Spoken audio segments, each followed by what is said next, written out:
Welcome. In this lecture, I want to go through some of the kinds of key pieces that often show up that are useful in kind of dealing with A congruent to B mod M and C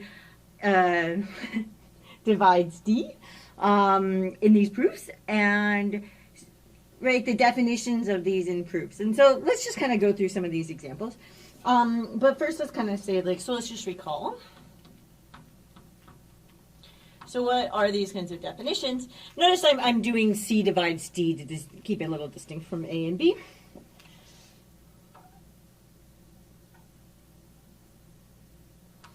Okay, so what does it mean? So A congruent to B mod M. So when do we have this? So we're going to have that A is congruent to B mod M. Trying to decide what colors I'm going to use and feeling a little like out of colors. We're just going to kind of go with these. Okay, so A is going to be congruent to B mod M.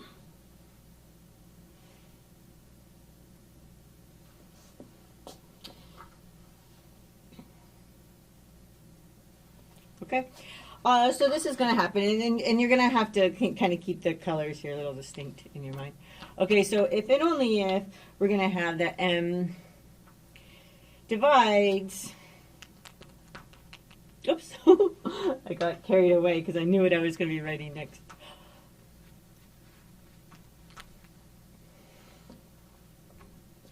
Okay, is going to divide, we're going to use this for divides here. M is going to divide, and then we have B minus A.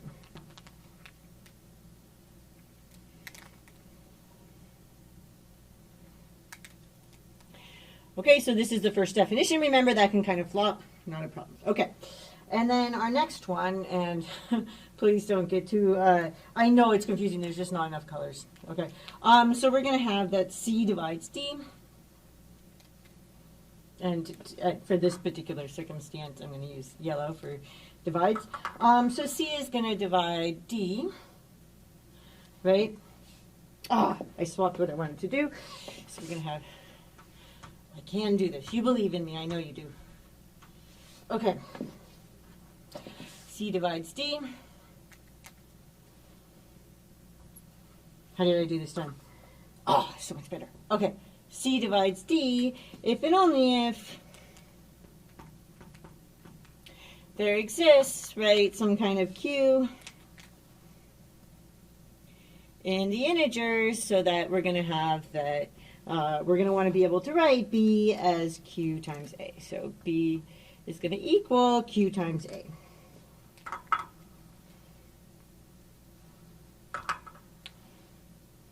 Okay.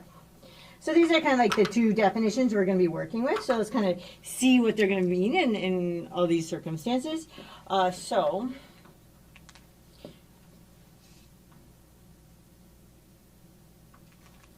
Okay, so here's the first one. So 1, to show that C divides D, to show that C divides D,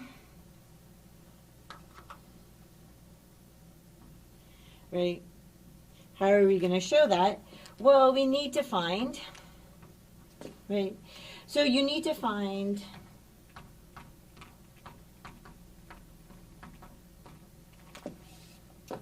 we need to find an,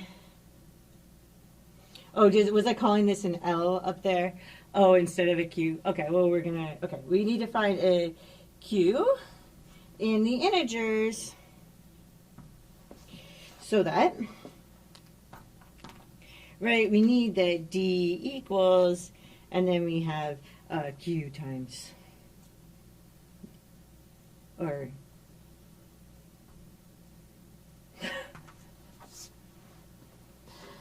I also screwed it up there. All your faith in me is gone. You're never going to trust me again. This is a C, and that's a D. This is a problem when you switch notation. Okay, so D is going to equal Q times C. Watch me go. Yes, I did it. Okay. So, we need to find this. So this is, right, a key important thing here is that we find, where do we find? In our scratch work.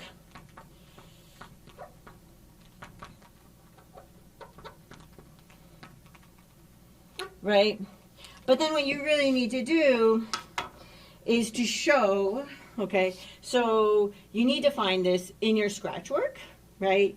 And then in the proof,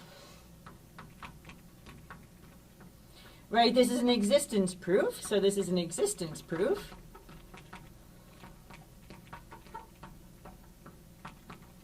Right, so what do? We first, state our Q and Z, so state the Q and Z.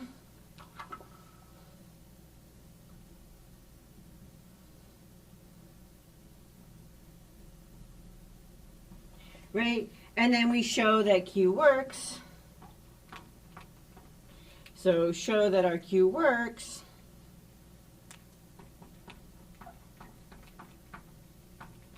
Right, i.e., okay, that, right, there's two parts to this for this particular circumstance, which is that Q is in the integers. A lot of times that one's just immediate, but in case not, you should say something. And the other part is that it satisfies this property.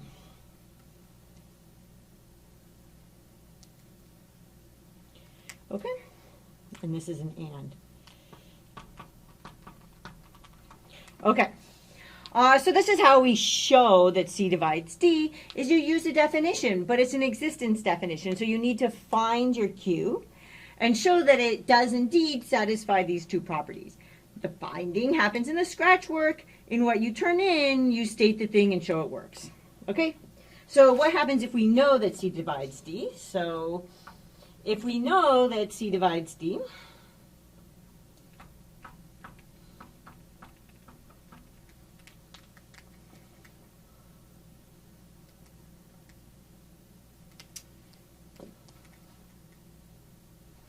okay, so what's happening here?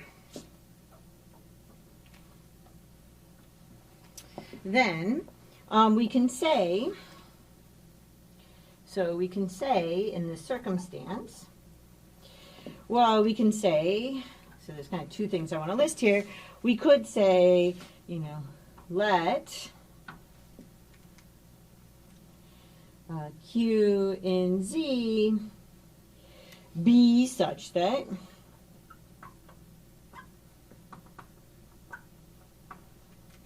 D equals Q times C.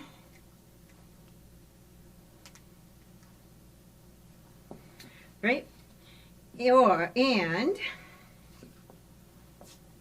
so here's another thing that we can say. We can say this, and, or, right, this is one thing we can say. Another thing that we can say, so, or, and, you can say either of these, is that by definition,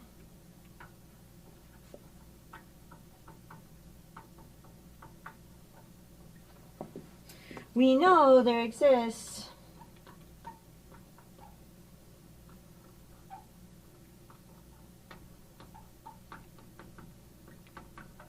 some, right, Q in our integers, so that D equals Q times C.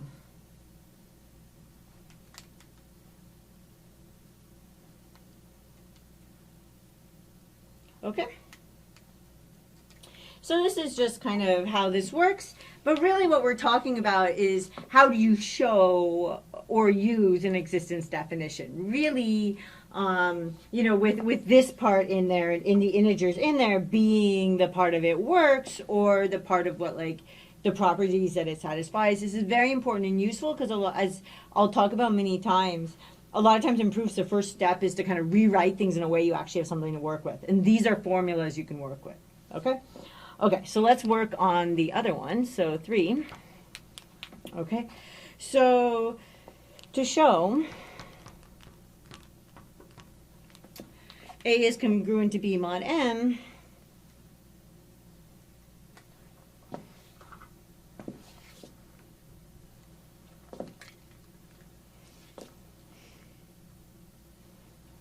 so A is congruent to B mod, and then I've got this M. My color scheme is new. Don't panic about that. Okay. So what do we need? So we need to find, so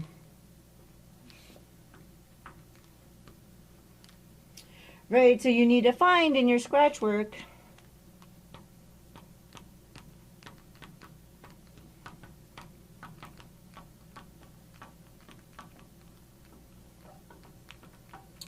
right, the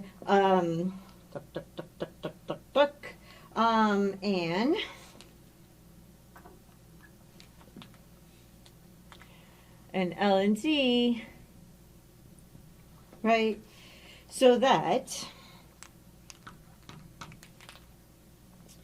LM equals B minus A. Okay, so we have L times M, whoops,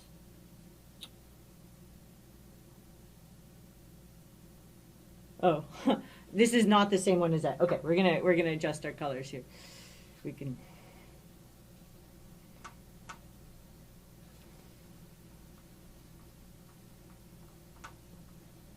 Okay, so we're gonna find in our scratch work N, and then we're gonna use an entirely different color, except that we don't actually have a color left. So we're gonna do an L in Z, but now it's yellow. Close, whatever. Okay, so we're going to find an L in Z so that we're going to have that L times M. So you're going to be right next to each other. So they might actually look a little bit different. Okay, so these are going to equal our B minus A. So B minus A. Okay, so this is the part where you find in your scratch work. So find in scratch work.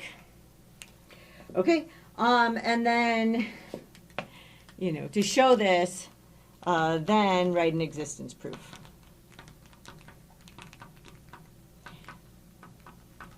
Right, with the same two steps kind of as over there, it's just like slightly different. But this is following the procedure of an existence proof, just kind of like you did over there. Okay, now if we know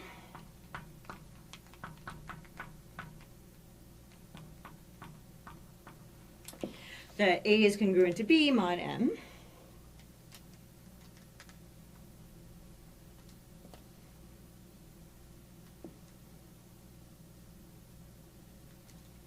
right? Now, this is again, these are both existence things. Okay, so we're kind of in a similar circumstance where we have what we can say, and it's going to look a little similar. So we can say, maybe I'll kind of put this so that it's clear what goes where. Okay, so we can say that let, right, so let L and Z, like L in the integers, be such that, and now it's the same thing here. It's kind of like working the other direction, right? It's like LM is going to equal B minus A.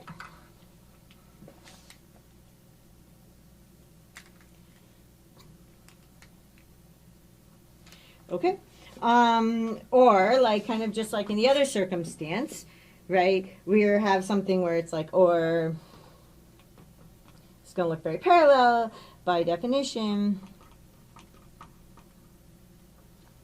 right? And often you should say what you're doing by definition. I didn't really say it there, but we should say by definition of congruence mod M.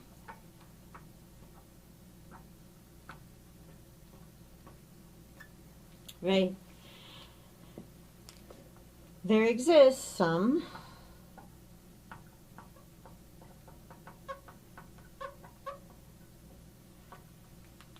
and then we have L in the integers, right? So that L is so that we have that L times M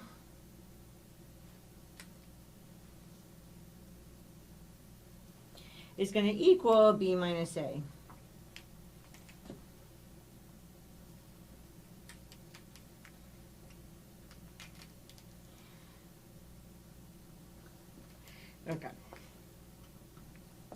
Okay, so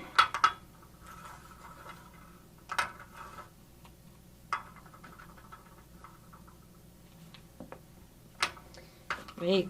These are kind of parallel circumstances. Why it's actually nice to have them in the same place.